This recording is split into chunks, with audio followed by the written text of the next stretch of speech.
कायदे की और जरूरी बात है वो करना चाहूंगा। भाइयों, इस वक्त देश और खास तौर से किसान कौमें बहुत कठिनाई से गुजर रही है। अगर दिल्ली में बैठे हुए लोगों का बस चला तो सबसे पहले तो खेती को खत्म कर देगी, ताकि आप खेती छोड़ के शहरों में भाग लो मजदूरी के लिए, और उसके बाद फौज को खत्म कर देगी। एक तरह से किसान कौमों को बर्बाद करने का नक्शा पास हुआ है। नमस्कार।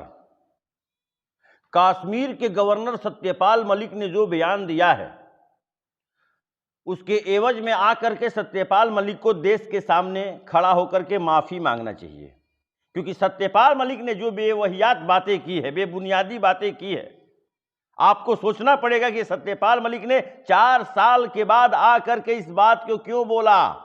क्यों सत्यपाल मलिक, आपको कुर्सी इतनी प्यारी हो गई थी, जब हमला हुआ उस वक्त आपने इस बयान को नहीं दिया। आज आप कह रहे हैं कि ये सरकार की लापरवाही है, सरकार की लापरवाही है। आज कह रहे हैं कि देश और देश के किसान के लिए ये सरकार ठीक नहीं है। आज आप देश का माहौल खराब करने का काम कर रहे हैं। 4 साल तक कुर्सी पर बैठे थे और आज आपको याद आया देश का किसान, देश का नौजवान, और आप उस व्यक्ति को बदनाम कर रहे हैं जो अपनी पूरी जिंदगी देश और समाज के कल्याण में झोंक दिया।